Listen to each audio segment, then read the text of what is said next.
Aqui é top demais. 95.5 FM. Programa Café.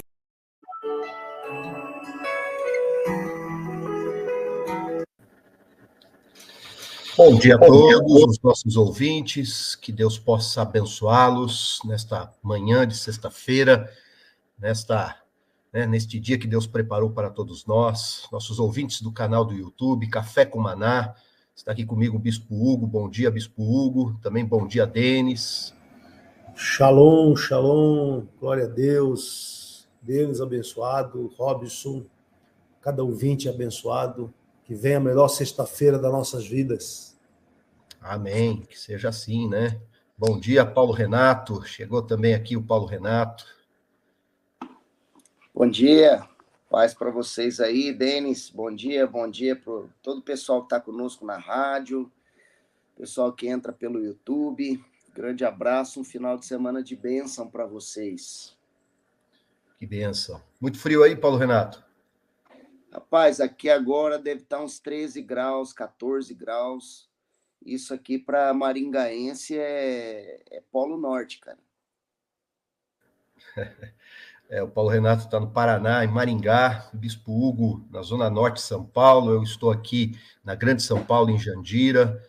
Cada um de nós aqui, né, somos de uma região, mas estamos juntos aqui no programa para, enfim, repartir com vocês que nos ouvem, né, o que Deus coloca em nossos corações, aquilo que está também na atualidade, que nós discutimos, né, assuntos diversos, mas com certeza bons assuntos que acabam edificando também.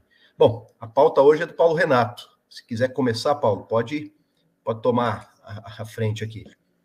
Pois é, hoje vamos falar um pouquinho de Bíblia, vamos trazer um pouquinho de fé para o nosso povo, né? De revelação das coisas de Deus, de mergulhar um pouquinho nas Escrituras.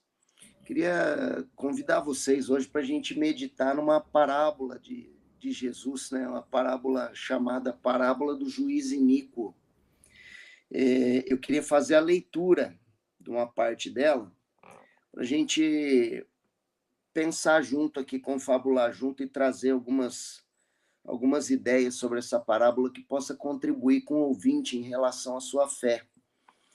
E diz assim, né, parábola do juiz Iníquo, Lucas capítulo 18, versículo 1 ao 8, diz assim: Disse-lhes Jesus uma parábola sobre o dever de orar sempre e nunca esmorecer.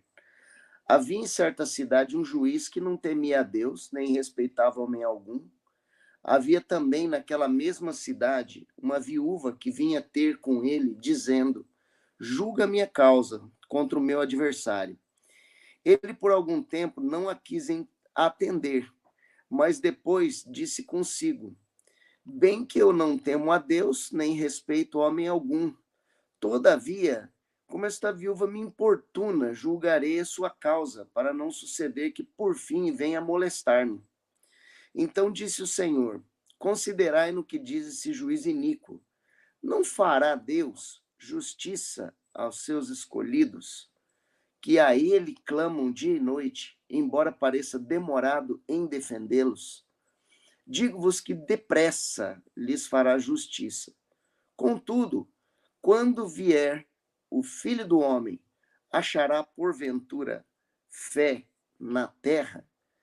Pois é, quando vier o Filho do Homem, porventura achará fé na terra?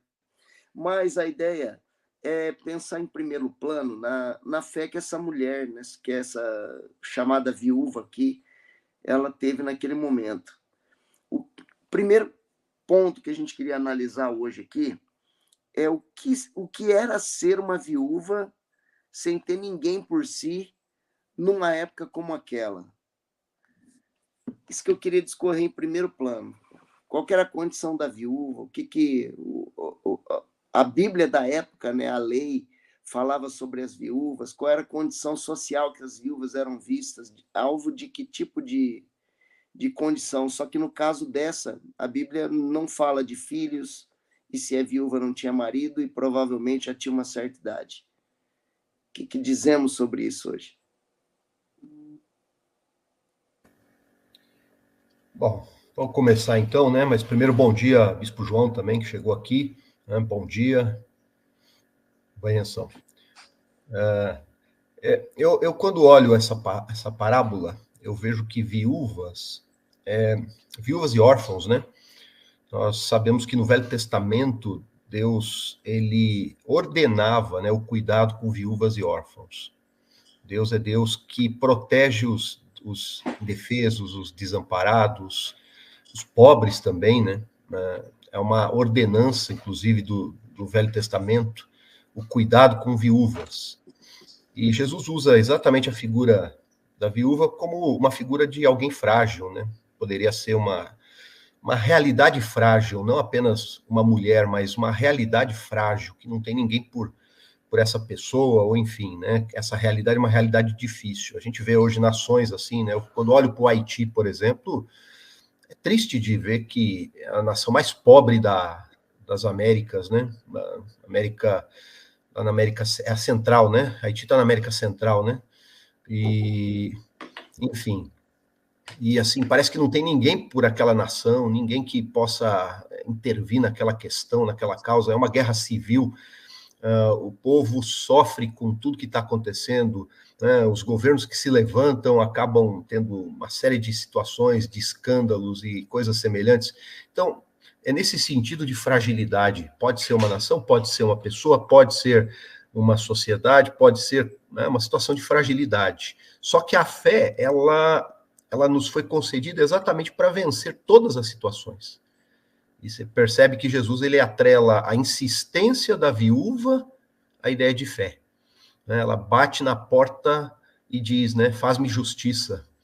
A parábola se completa com as bem-aventuranças, né? Bem-aventurado que tem fome e sede de justiça, porque será farto.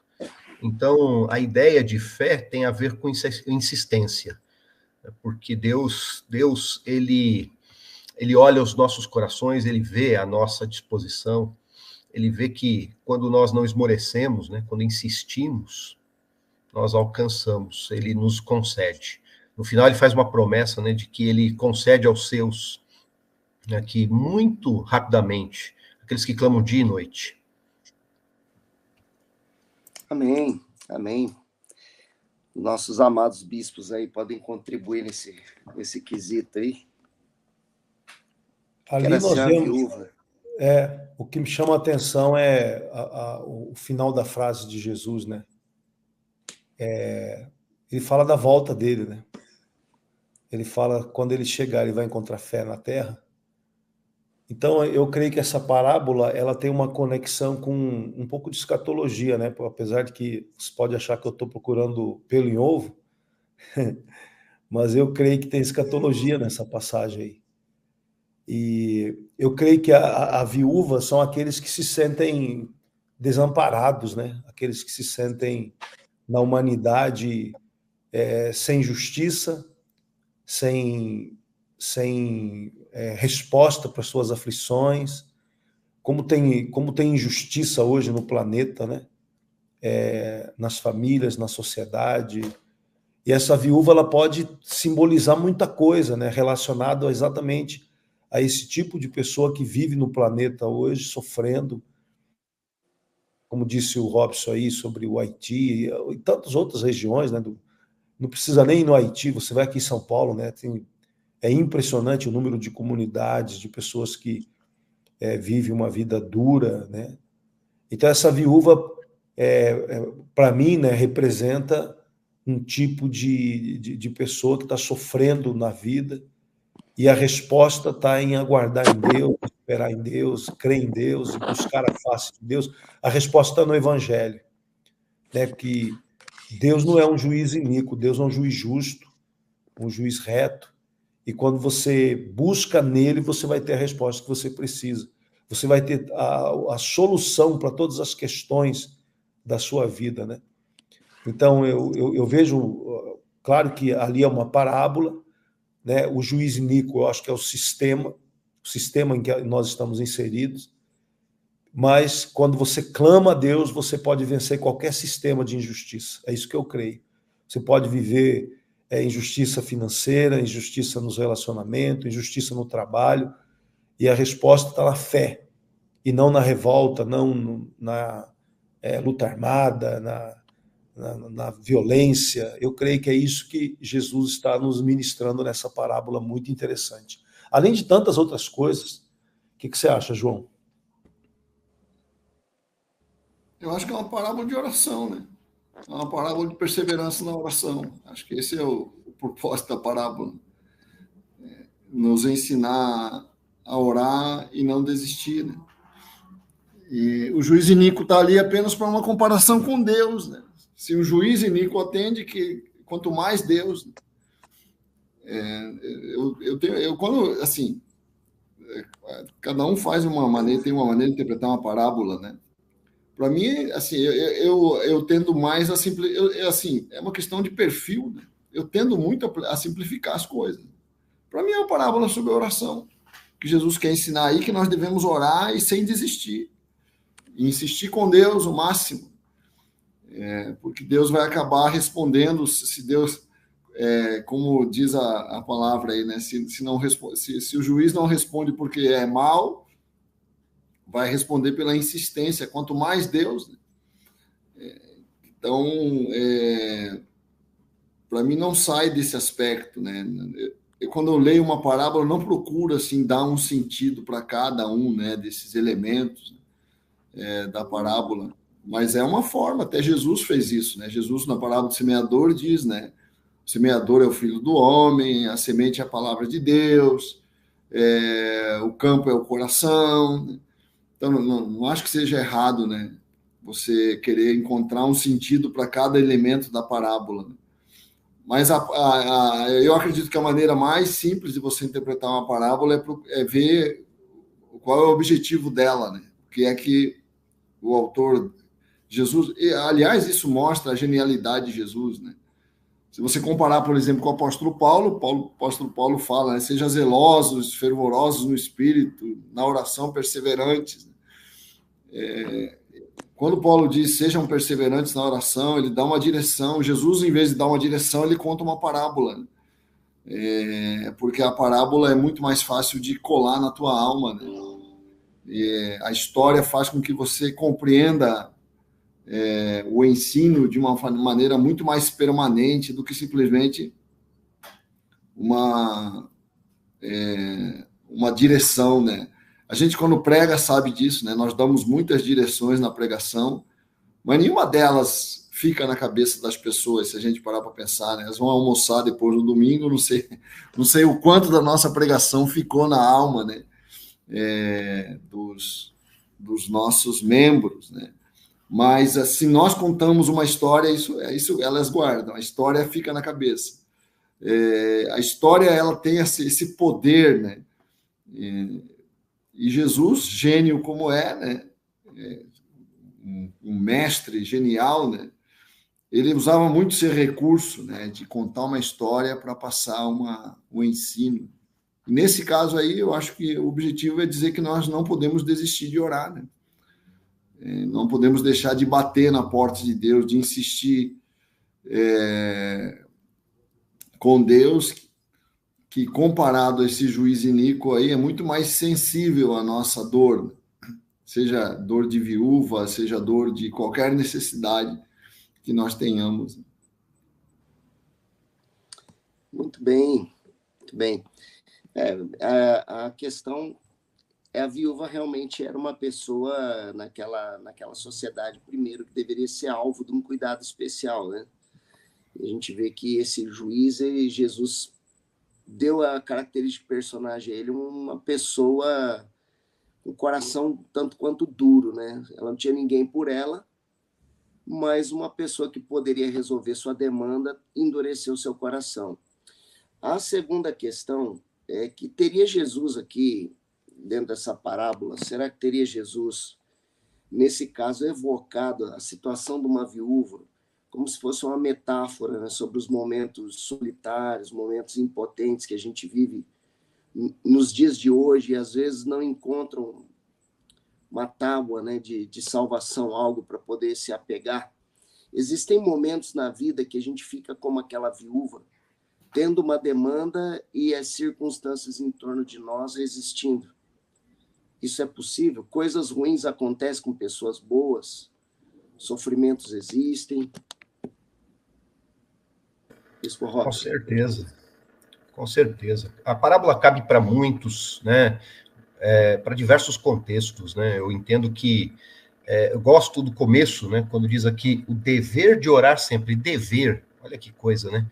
Jesus ele diz dessa forma, ele é muito incisivo na questão. Eu fui procurar aqui a palavra dever para entender melhor, e é necessidade. Poderia ser traduzido do grego para necessidade. Então, a necessidade de orar sempre, quer dizer, ser constante no que faz com Deus. O clamor, a oração tem que ser um negócio constante, assim como a busca, né? A gente traduz busca, talvez como se fosse um momento apenas que eu estou necessitado, mas não vejo assim, né? Jesus, ele ensina outro princípio, e ele também está relacionando cabe, né, na questão da oração, né, que é pedir, bater, buscar. Eu entendo como níveis, né, de oração também, níveis de aproximar-se de Deus, né? Pedir, toda oração, né, pode conter aí pedidos, deve conter pedidos, é o lugar certo para pedir, né? Pedir, bater, né? E buscar. Bater é barulho, né? Quando a gente está do lado de fora da porta, a gente bate, alguém tem que ouvir. Né, aquele barulho, né, que vai trazer a pessoa para a porta. E buscar, né? E essa palavra buscar me parece ser um nível mais profundo. E aí entra a igreja, né? Está constantemente na igreja, constantemente lendo a palavra, constantemente orando, constantemente em Cristo. O dever de orar sempre. Tô dando eco aí. Deu um eco violento aí. Quem será, hein? Bom, acho que Paulo Renato fechou. Estava aberto, né, Paulo? O microfone? Pode ser que deu. Não, é o meu mesmo.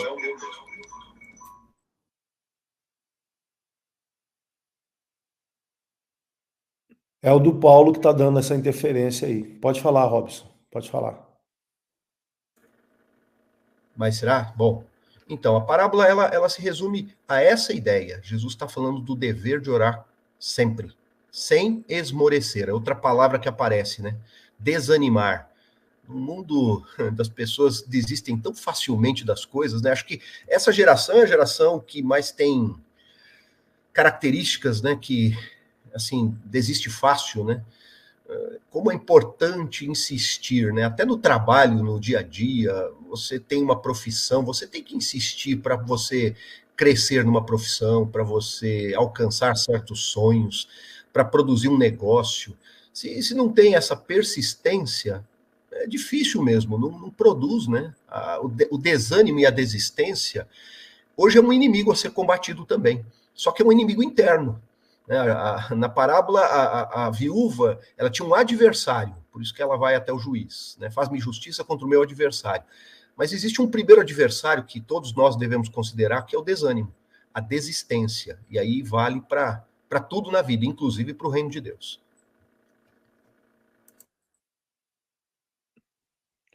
Eu quando estava vendo o texto, né, eu gosto muito de fazer isso que o Robson fez, perceber o original. Essa palavra necessidade é como se a necessidade de tomar água, necessidade de alimento diário, né? E o que eu entendo, né? Eu entendo que nós, como seres espirituais, nós precisamos de alimentos específicos para seres espirituais. O corpo precisa de alimento, mas a alma precisa de palavra, o espírito precisa da presença de Deus. E nós precisamos da ação do mundo espiritual em nossas vidas, né? Então, por isso que a oração é como se fosse alimento de todo dia, de você comer todo dia, de você se alimentar para o corpo. E a oração é fundamental para a tua existência espiritual. Nós somos seres espirituais, né? Então, a mentalidade espiritual da vida, entender as coisas com a mente espiritual, somente por meio dessa oração. Eu acho que essa necessidade dita por Jesus está muito vinculada a esse aspecto, né? De conexão, de ligação e de necessidade para que sejamos espirituais. Senão você vai ser carnal, você vai tentar, como eu vejo às vezes em algumas ocasiões, pessoas que servem a Deus na sua razão. Por isso entram teologias deformadas, por isso entra a frieza, entra a coisa mecânica, né? Entra aquela coisa sem brilho, sem paixão, aquela coisa fria, né? Eu já estive em algumas igrejas na minha vida aí, em que o culto era realmente um desafio, porque era muito estranho lá o comportamento de todo mundo, era muito mecânico, era uma coisa muito litúrgica e pouco vida, né? Eu não via vibração, eu não via paixão naquilo. Então, eu era novo convertido, estranhei demais aquele ambiente, né? Estranhei demais. Então, eu creio que nós, seres espirituais, necessitamos estar em plena conexão com o Pai, para que a gente possa manter alimentado o nosso espírito em Deus.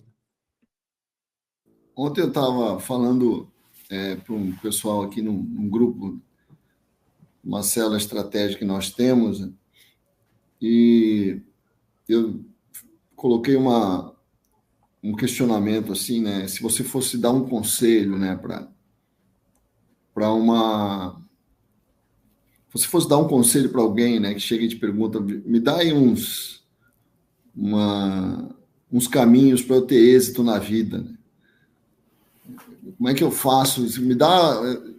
Vocês já tentaram organizar isso, né? Deixa eu organizar aqui alguns passos fundamentais para você prosperar, né? Para você ter êxito na tua vida, em todas as áreas. Como lá no Salmo 1 fala, né, que o justo é como árvore plantada junto a ribeiro de águas e que dá fruto no seu devido tempo e cujas folhas não murchas, e aí diz, né, tudo quanto fizer prosperará, né? E como é que eu faço embora a palavra tudo ali não é, você não pode levar assim literalmente, né? Óbvio que o justo também tropeça, o justo também cai e se levanta, diz a Bíblia.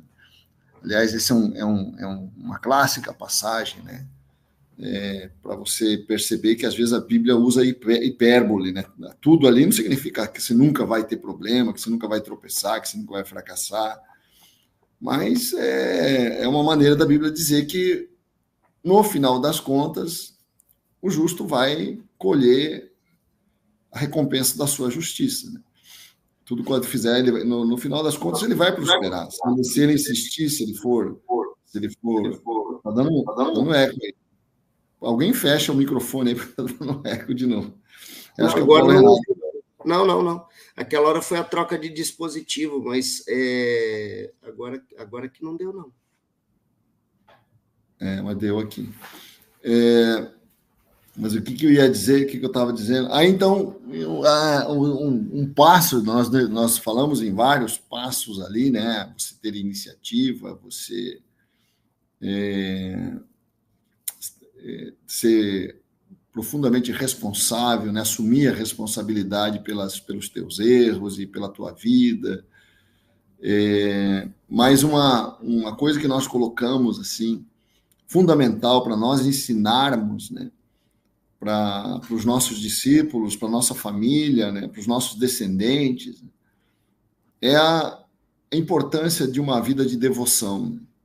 Você ser uma pessoa devota, nós valorizarmos a devoção, mas não valorizar assim pro forma, né? Mas uma coisa séria, uma coisa entender que uma vida de devoção não pode ser apenas para eu me exibir, né? Para eu dizer que eu faço tantas horas de oração e tal. Tem que ser algo que eu considere essencial para dar certo, para ter êxito, para que as coisas se alinhem, né? Para que as coisas se ajustem. Eu acredito que quando Jesus ensina a parábola, né, da viúva e do juiz iníquo, ele está querendo ensinar isso, né? A vida de oração ser algo muito sério na nossa vida, muito consequente, porque é um pressuposto para o êxito, é um pressuposto para a gente prosperar na vida, em tudo que nós fizermos, né? Se eu quiser prosperar, porque senão eu posso até prosperar financeiramente, como muitos ímpios prosperam, né? A diferença é que a bênção do Senhor enriquece e não traz desgosto, diz a palavra, né? Quer dizer, que você vai prosperar, mas sem dor, né?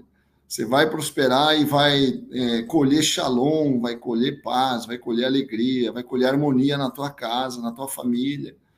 Que adianta o cara ficar rico e a família ficar esgarçada, né? Totalmente dividida? Que adianta o cara ter dinheiro e as coisas mais fundamentais ele perder, né? Como diz o Senhor Jesus, né?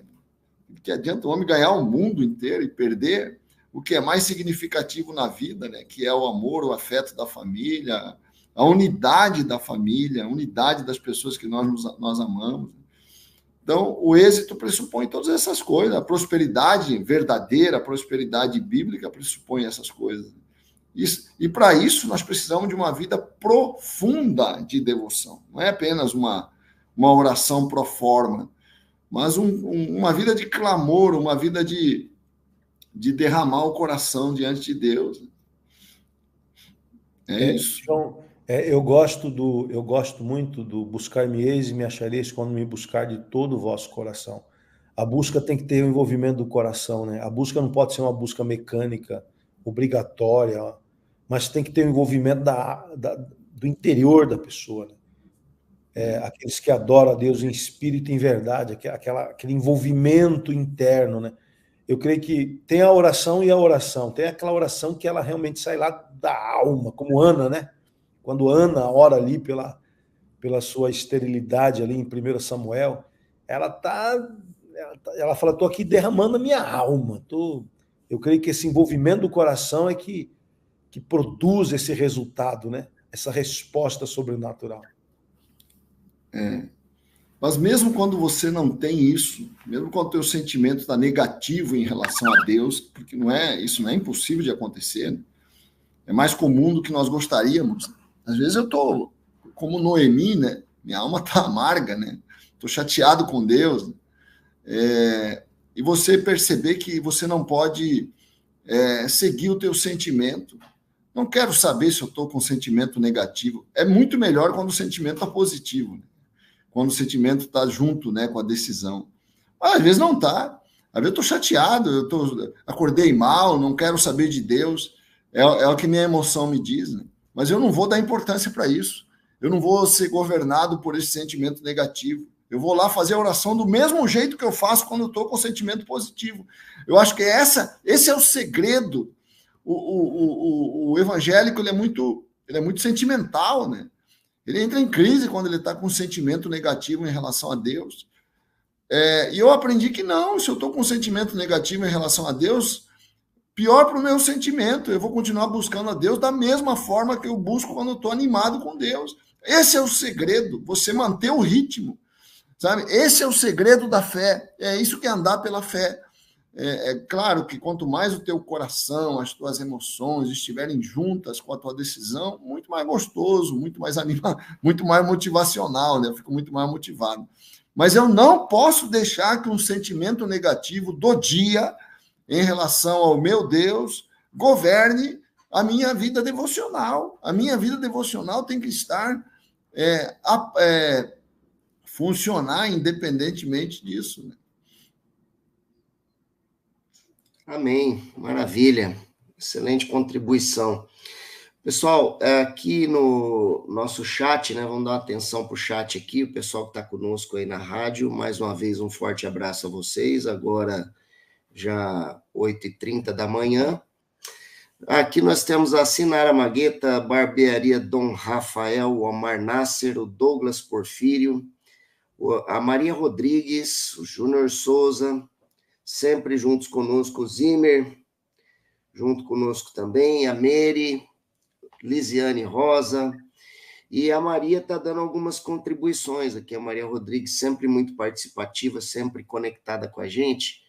Ela coloca que Deus, desde o início, estabeleceu uma direção para cuidar das viúvas, né, dessas mulheres que passaram tantas dificuldades. Como igreja, nós devemos cuidar dos desamparados, espalhar o amor de Deus para aqueles que pediram, né? A religião que nosso Deus e Pai aceita por imaculada é esta: cuidar dos órfãos e das viúvas em suas dificuldades e não deixar corromper pelo mundo, né? Como diz a palavra, Tiago.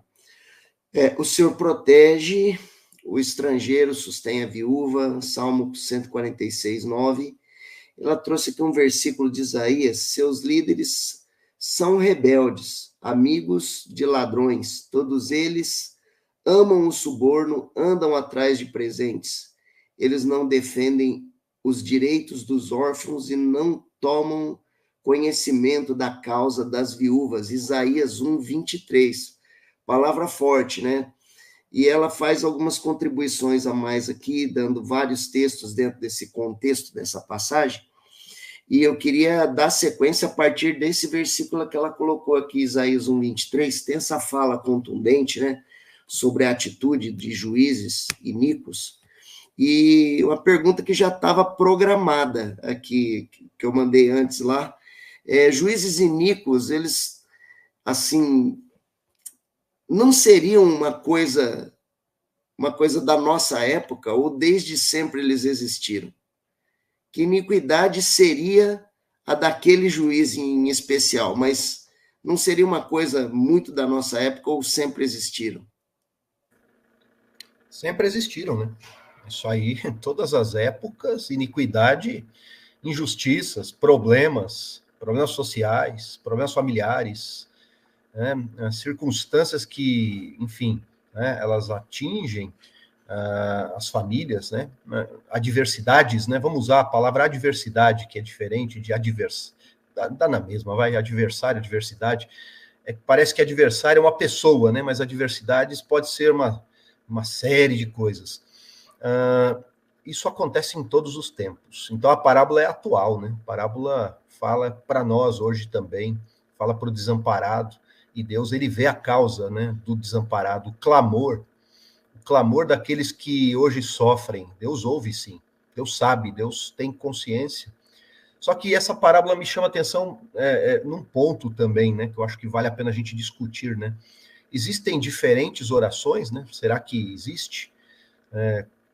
A oração, ela pode ter diversos contextos, porque aqui a parábola mostra que a mulher está pedindo.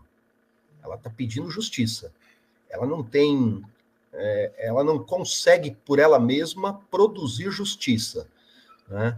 Então ela está sendo relacionada à ideia de oração. Jesus está mostrando como se deve orar, né? E ela está pedindo. Então a gente pede também, né? Em orações nós também pedimos. Mas existe aquela coisa de oração de guerra, oração, né? Aquela oração que você proclama e determina. Essa é uma coisa que a gente pode discutir também aqui. Eu deixo até em aberto para os demais falarem sobre isso. Bom, eu acredito que a oração depende do momento, né? Você, quando vai, por exemplo, orar para libertar uma pessoa, você pode enfrentar situações terríveis ali, né? Complicadas, né? E você não pode ser amável quando você estiver orando, né? Você vai ter que ser firme, você vai ter que repreender Satanás, como Jesus fez, né? Quando Jesus falava, sai dele, né? Ele não falava com suavidade, ali era uma oração autoritária, né? Naquela situação, quando ele enfrenta uma legião, naquele gadareno, né? Ele faz orações autoritárias, né? E em outras situações, quando ele encontra o menino lá, que é possuído, Mateus 17, né, o menino possuído lá por aquele espírito que parecia epilepsia, né, e ele também repreende, ele é autoritário na oração. Então, existem orações suaves, orações de entrega, orações de busca, orações de um relacionamento profundo com Deus. Existem orações que são autoritárias para repreender as trevas, né? Então, aí eu creio que são orações diferentes. O que vocês acham disso? Hein, João? O que você acha, Paulo? Não sei o que vocês pensam sobre isso. Eu acho que é diferente, depende com quem você está falando, né? Se está falando com Deus é uma coisa, está falando com o diabo é outra. Né? Nem diria que é uma oração, né? Quando você repreende um demônio. Né? Embora a gente faça em nome de Jesus, né? O que é, então? Isso não é oração? Quando você lida com uma força maligna, né? Eu creio que existem nuances de orações diferentes, sim. Oração em ambiente. A questão ambiente, né? Ambiente espiritual, ambiente de batalha espiritual, ambiente onde a gente está num ato de repreensão contra as trevas, que é uma coisa bíblica, né? De amarrar os demônios, que Jesus ensinou. Da mesma forma, às vezes a oração é de contrição, né? Está voltada ao quebrantamento. O ambiente espiritual trata de um quebrantamento, reconhecimento de pecados, de condições. Já a atitude de oração já é outra, né? Ou ambientes de adoração, onde a gente está num momento onde tudo que sai da boca é exaltar o nome do Altíssimo, engrandecer a Deus, louvor, né? Glorificar a Deus. Eu creio que há nuances, ambientes espirituais diferentes que exigem uma atitude de oração diferenciada para aquela ocasião. Agora, no contexto geral, a oração é falar com Deus, né? E em qualquer sentido, a única regra estabelecida, vamos dizer dessa forma, e regra não, né? A única chave de oração é fazê-la em nome de Jesus, né? Agora, eu creio sim que há ambientes espirituais diferentes que exigem atitudes de oração diferentes, né? Imagina aquela situação, Jesus lá no Getsemane, onde ele se retira para orar, numa aflição profunda, que aconteceu o fenômeno de suor de sangue, o chamado hematoidrose, né? Que ele sua sangue, e por um momento ele se levanta e vai aos discípulos, e ele os encontra dormindo, numa hora como aquela, né? Ele não falou sobre o estilo necessariamente de oração, mas ele demonstrou o ambiente que eles estavam envoltos, né? Rapaz, vocês estão aí dormindo, né? Nem por uma hora puderam perseverar em oração comigo. Aí ele fala que o inimigo estava chegando, né? Que a hora do inimigo estava chegando, que seria uma oração de dependência de Deus, né? De fortalecimento em Deus e ao mesmo tempo de batalha espiritual, porque nem sempre a gente leva melhor imediatamente, né? Às vezes a gente toma umas na cabeça aí, a questão é a atitude que você vai ter depois que foi alvejado, né? Se vai ficar prostrado ou se vai se levantar e vai se apropriar da autoridade espiritual que está no nome de Jesus e partir para cima do inimigo, né, e confessar a palavra, né? Eu acho que é muito importante confessar a palavra durante o ato de oração, né? Fazer declarações da palavra de Deus dentro do seu contexto de oração, invocando as promessas do Senhor, porque nós estamos orando em nome de Jesus, é a oração da fé, ela tem o poder de nos resgatar, né? Ela tem o poder de mover o céu, mover a terra. Eu creio, sim, de certa forma, na ambiência espiritual, creio, sim. Mas trazendo aqui de volta, só constar a participação do nosso amado príncipe africano, que hoje se ausentou nessa hora tão difícil para nós, né? Nos deixou sozinhos aqui. Ele está falando sobre. Ele está falando que hoje em dia tem muito juiz iníquo, sim, viu? E que não está difícil de os encontrar. Basta ligar a televisão e eles são evidência toda hora. Para não falar um pouquinho mais, vocês conhecem o nosso amado príncipe, né? Ai, ai. Ele é o mais forte de todos nós. Homem contundente. Ninguém sabe que quem vê o Kennedy do jeito que ele é, não sabe que ele treina balé semanalmente. Pô, rapaz, pouco não dizer, cara. Que ele treina balé e, enfim. Mas abraço aí para o nosso amado. Você percebeu, né, o Paulo? Ele faltou exatamente quando o Flamengo perde, né? Já é assim. Engraçado, né? O Bispo João tá aí, ó, assumindo a bronca. Tá firme na postura aí. O cara... Nossa, eu nem soube dessa bela notícia. Para quem que o Flamengo perdeu, meu Jesus? O cara saiu vazado. Perdeu pro Fortaleza, não foi? 2-1. Mas olha aí, perdeu o Maracanã ainda. Eita, glória. Isso é bom demais, né? Rapaz.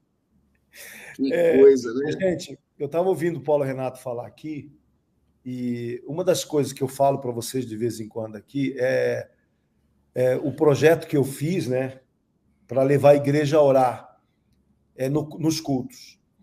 Inspirado lá no David Yong Cho, né, na igreja da Coreia do Sul, uma igreja que cada culto ora 20 minutos, eu comecei a buscar esse objetivo. E claro que não fiz isso na primeira vez, foi um tempo, né, que foi sendo trabalhado. E é interessante, né, quando a igreja, as pessoas vêm ao culto e elas sabem que vai ter o momento da oração. E quando a gente chama para o altar, né, primeiro a gente ora pela família, no domingo principalmente, a gente ora pela família, e ali é mais ou menos uns 5 minutos de oração pela família, né?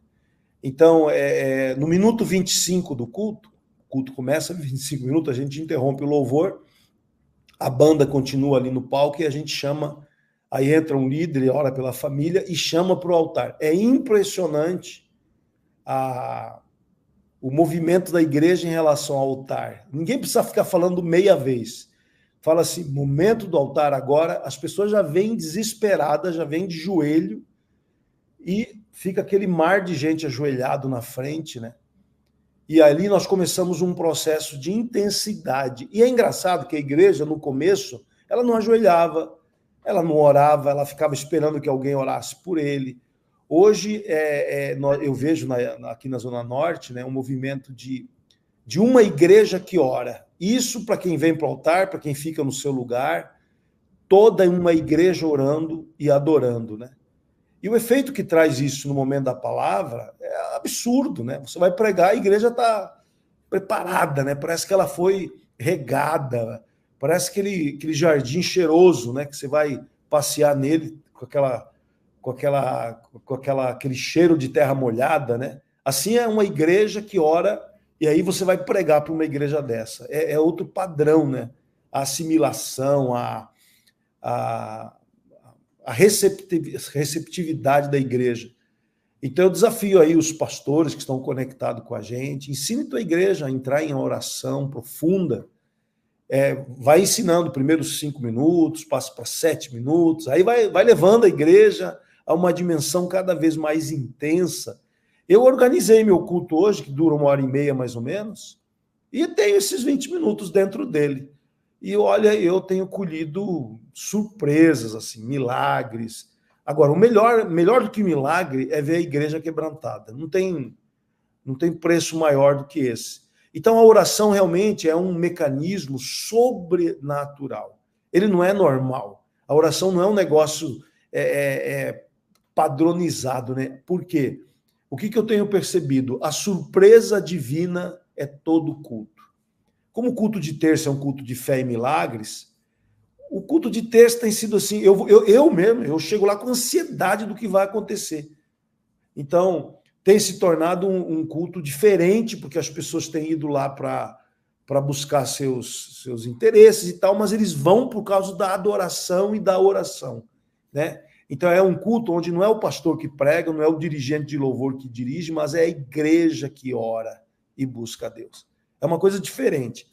Então, eu quero desafiar aí os queridos que estão nos ouvindo hoje, desafiar para essa prática, né? Que eu tenho sido muito, muito abençoado por ela aqui na igreja que eu pastoreio. Olha a pergunta da Mary aqui. Existe oração fraca e oração forte? Eu acho que a oração, como disse o Paulo Renato ali, é conversar com Deus, né? Então, a conversa, às vezes, ela é intensa, às vezes ela é dolorosa, às vezes ela é tranquila. Depende da situação, né? Depende do momento que você está vivendo, depende da causa que você está apresentando, depende do que você está sentindo naquele momento, né? Tem a ver também. A oração é a maneira como nós conversamos de diversas formas, né? Nós conversamos agitados, nós conversamos tranquilamente, nós conversamos chorando. A gente chora quando conversa. Tudo depende do tema que nós estamos tratando, né? E a oração é uma conversa com Deus, né? Normalmente apresentamos súplica, né? Paulo fala, né? Com súplicas, né? Apresentai as vossas petições a Deus com súplicas, né? E orações de graça e ações de graças, né? Depende da súplica, depende daquilo que nós estamos levando diante de Deus, né? E depende, quando você estava falando sobre oração autoritária, né? Aí não é oração, né? Você não está lidando com Deus, né? Você não está conversando com Deus, está lidando com as trevas, né? Aí você está quando você está fazendo uma libertação, eu não chamaria isso de uma oração, né? Mas de uma atitude, né? Que você está tomando diante de uma força maligna. Claro que você pode orar para que Deus te dê graça, para que Deus te dê força naquele momento. Mas a maneira como, a atitude que você vai ter diante das trevas é uma atitude que você vai ter diante de um marginal que está querendo invadir a sua casa. Essa atitude é uma atitude radical, uma atitude severa, uma atitude dura, né? É inevitável, né? São forças de comando, né, que a gente, nesse momento, libera. Mas vamos passar aqui para mais uma pergunta. O chat está movimentado, rapaz. A hora que falou... Você viu aqui o Kennedy falou, vou ter que entrar no ar. Pois eu imagino que ele deve estar se enrolando lá na reunião dele, lá, rapaz. Ele quer explicar onde ele faz balé, é isso aí? Ele quer contar o endereço, né, para ver se tem mais colega junto lá. Mas, viu, gente, o chat está bem movimentado hoje aí, tá? A Maria Socorro Rodrigues é lá da ZN. Ela está aqui, ela está fazendo vários comentários, né? Vários comentários. Não, ela sempre contribui muito aqui com a gente, aqui, sempre está. Ela é líder nossa, líder. A Maria é uma líder abençoada nossa, tem uma célula abençoada. Vamos trazer ela um dia aqui para nós aqui. Cheio de questão do altar, né, Bispo? Eu acho interessante o que o senhor colocou, porque, para mim, a oração transforma o orador. Essa é a questão, né? A mentalidade do orador muda na medida que ele ora. A disposição, o coração, se ele orar com fervor, principalmente, né? Eu sei que há momentos que a gente não tem forças, como disse o Bispo João, mas tem que orar do mesmo jeito, porque Jesus fala para não esmorecer, né? E a gente vai clamar, mas quando tem fervor, isso muda o coração da pessoa, quer dizer, está mudando o orador. A oração está mudando o orador. Então a gente precisa precisa disso. Por isso que é necessidade, o que Jesus fala, né? O dever, a necessidade de orar sempre. Eu queria falar aqui um pouquinho da atitude da viúva, né? Oração. Ela não ficou só no clamor, né? Ela foi a ação. E ela não se permitiu que sua fé a colocasse numa linha para debaixo daquele juiz iníquo. Eu gosto muito eu sempre lembro nessa passagem uma palavra que o Bispo João falou no começo, né? Tem pessoas que chegam domingo, vai para o almoço, esquece que foi pregado sábado à noite, etc. Né?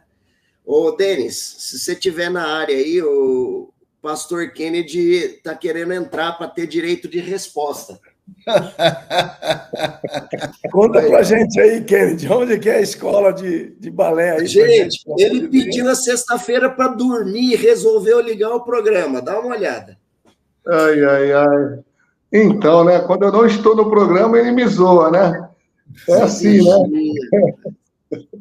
É assim o ataque, né? Não, querido, muito bom programa.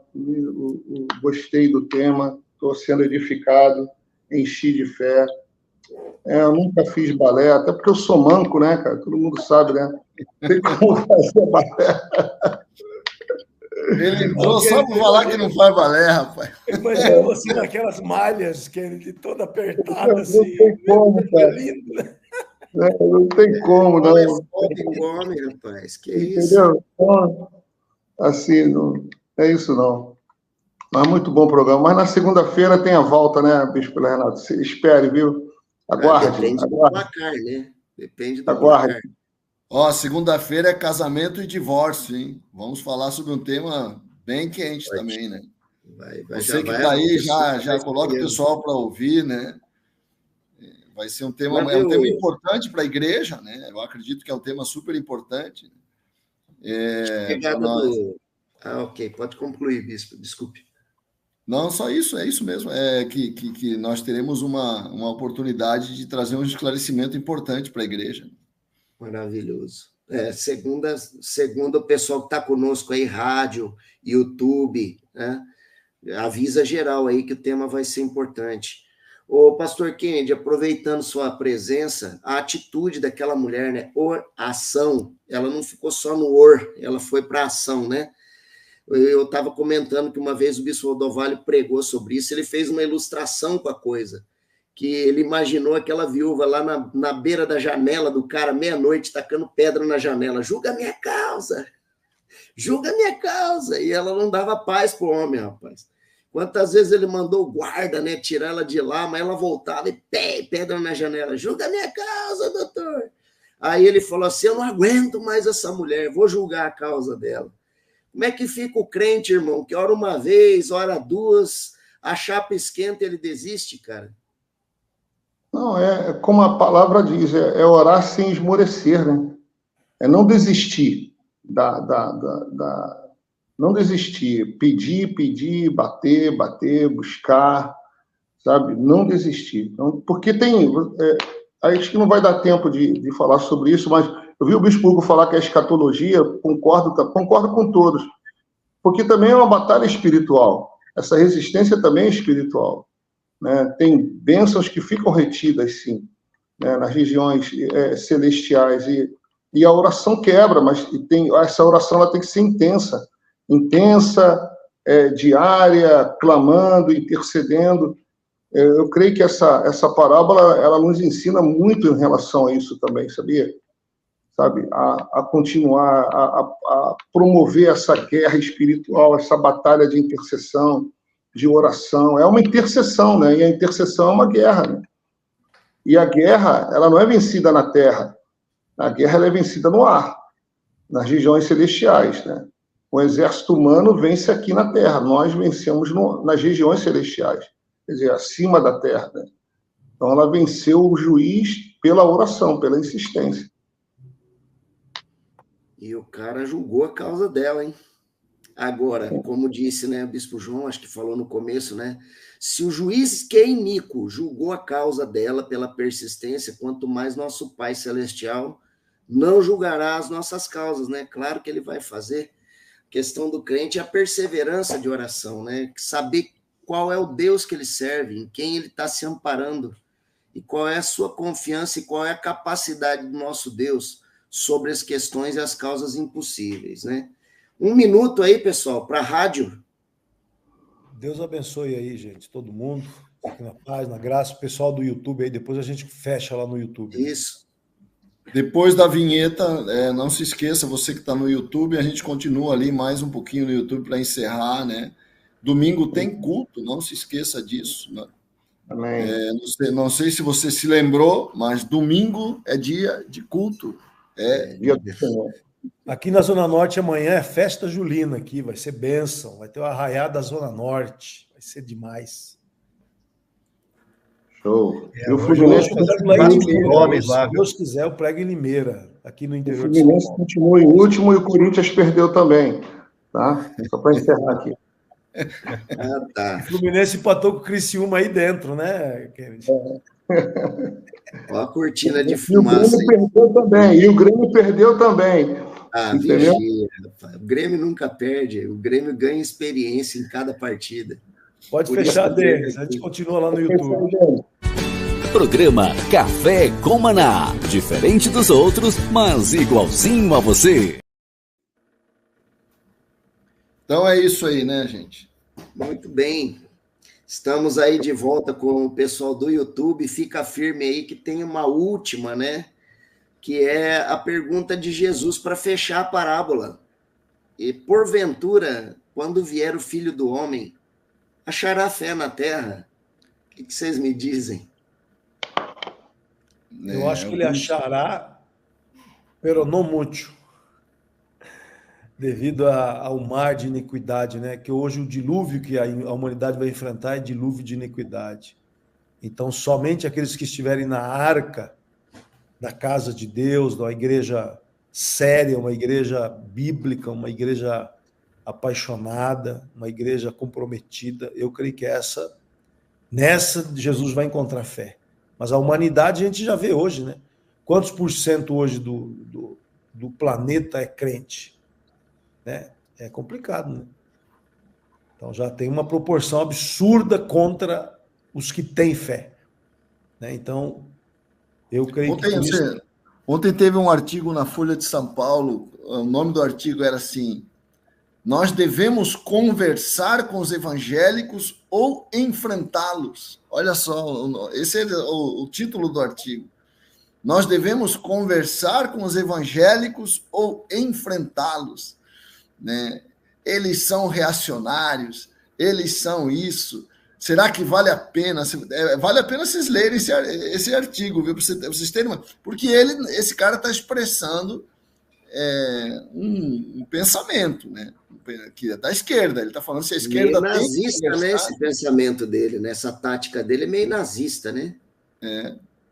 Como a gente não se convence, como a gente não se deixa vencer pelos argumentos deles, é melhor eles combaterem os evangélicos. Essa é a linha do artigo, né? É melhor conversar ou enfrentá-los, né? É interessante. Então, se eles pensam diferente de nós, então não dá para conversar conosco. Só dá para conversar com quem pensa do meu jeito. Essa a mentalidade deles. Mesmo, não. Isso aí é atitude nazista, né? Fazer a sociedade nos odiar, né?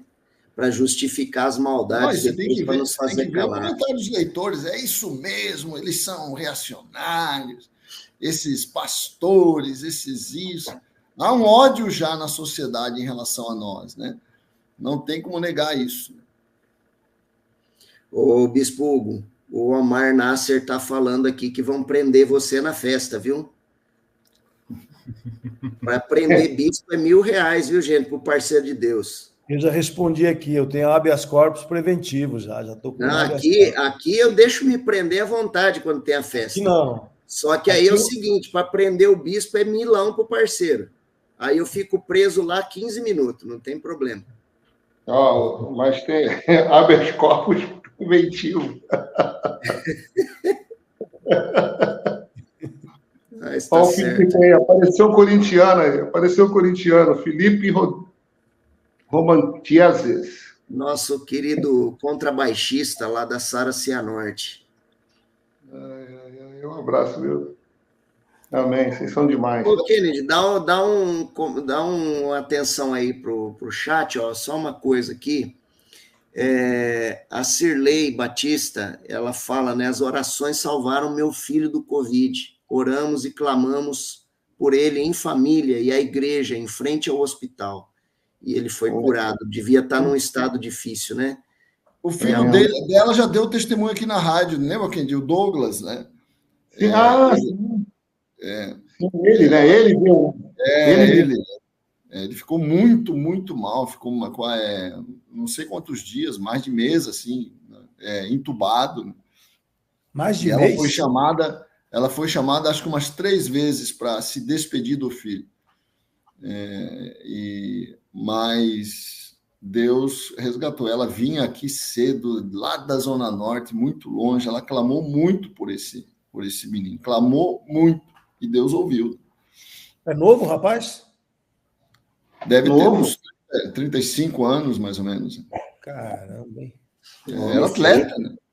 Um guri forte. Olha aí. Malhava, fazia exercício, tudo, mas Covid... Depois que entuba, né? Aí vem as infecções, né? Assim, foi um milagre mesmo. Amém. Perfeito, o Felipe falou que deve ter 1 ou 2 juízes iníquos no Brasil. Não, tem mais, muito mais, viu? Tem muito mais. Certeza. Aí tem um comentário aqui de um... Tem os bons também. Tem os bons também. Tem os bons também, isso. Pedindo que o programa seja de 2 horas, né? Que bom, né? O Rodrigo, Gostando. Tá bom, gente. Eu vou ter que sair, então. Um grande abraço para vocês, hein? Grande abraço aí, gente. É isso aí. A gente está finalizando. Um abraço a todos. Obrigado aí, gente. Participaram fortemente no chat aí. Segunda-feira o tema é forte, hein? Fala mais uma vez o tema de segunda aí, Bispo João. Casamento e divórcio. Muito bem. Segundo a Bíblia. Vamos lá. Tchau, gente.